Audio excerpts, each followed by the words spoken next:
Enoque, Matusalém, Lameque, Noé, todos esses homens descritos na Bíblia como pertencentes a uma genealogia diferente do resto da raça humana. Eles tinham essa condição genética, e foi nessa fase que os anjos, assessores diretos do Mestre, acima da equipe de Jeová, escolheram um desses homens chamado Enoque, levaram ele aos céus, avisaram: Enoque, avisa a tua família que você vai fazer um passeio no céu, depois voltará, contará tudo o que viu, mas depois irá embora conosco, que você não vai enfrentar a morte física. E foi por isso que Enoque foi levado por esses seres. Enoque se encontrou com o tal suzerano celeste que viria à terra nascendo como um simples homem e depois retornaria na sua condição natural de autoridade celeste. Enoque escreveu isso.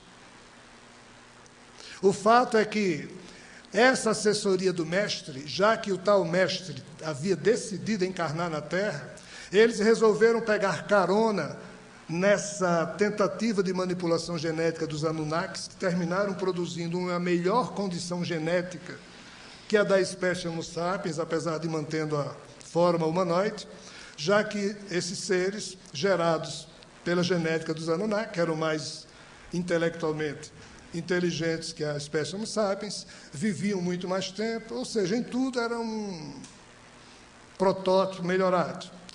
Por isso que Abraão, que é o último elo dessa corrente começada com Adão, Sete, Enos, Cainã, Malalahel, Noé viveu só 785 anos, porque a semente repassada por Abraão, com o passar dos tempos, foi perdendo a potencialidade.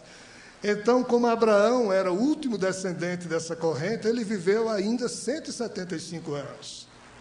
Mas foi por isso que essa entidade, Javé, que tinha como missão expulsar todas as demais equipes extraterrestres que estavam na Terra, fosse por tentativa de dominação naquela época, ou de praticar algum extrativismo mineral, animal, o que fosse, Jeová expulsou todas, algumas de forma diplomática, outras na pancada mesmo, na pancadaria.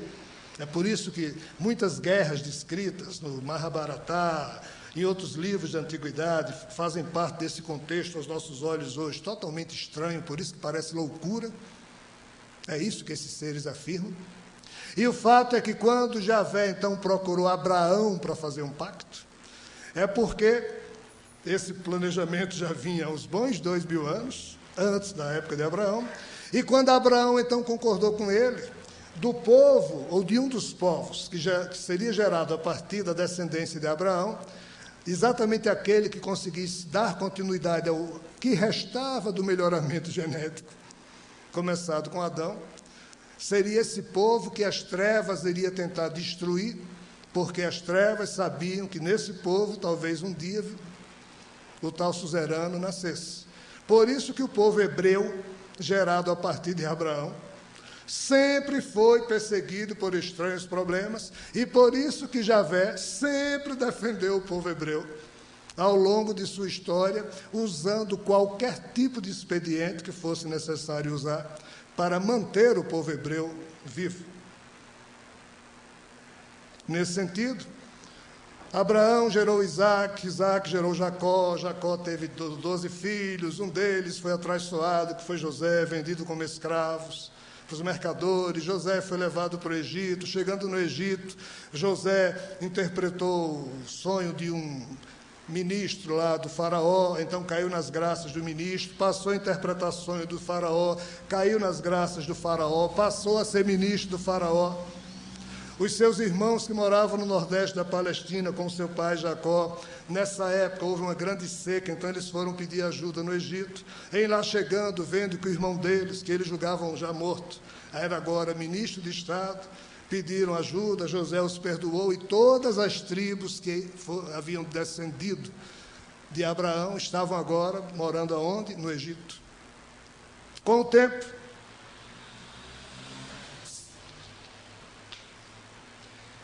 os hebreus, de convidados, passaram a escravos, porque José morreu, o faraó amigo dele morreu, vários faraós ao longo dos anos assumiram, e um belo dia um deles achou que os hebreus tinham muitos privilégios e resolveu tratá-los de outra forma.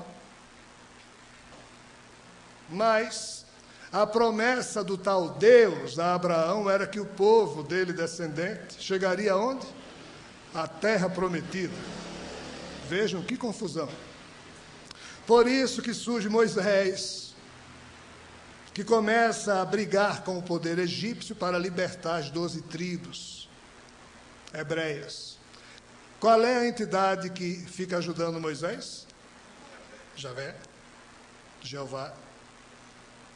E fez de tudo para humilhar o faraó, os sacerdotes do faraó, usou todo tipo de expediente, todo tipo de praga, aquilo não é exagero que está na Bíblia, foi promovida por esses seres, algumas naturais, outras eles, tudo para que o povo hebreu pudesse continuar a sua trajetória. E é por isso que quando Moisés consegue libertar as 12 tribos hebreias de então, e os leva pelo deserto, acho que boa parte de vocês já deve ter visto aquele filme Os 10 Mandamentos, né? Em que Moisés então estaciona as tribos perto do Monte Sinai e diz: olhem, esperem que eu vou falar com Deus. E então uma nuvem pousava, né?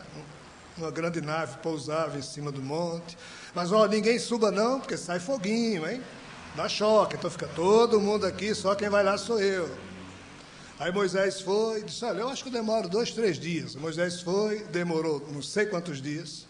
O pessoal com medo de subir, porque o fogaréu era grande, mas achando que Moisés tinha morrido, então resolvem construir um bezerro de ouro, já que a herança cultural dessas tribos era a de Abraão, dos tempos dos sumérios, que tinham muitos deuses, e eles não sabiam viver sem deuses, e nós também não sabemos.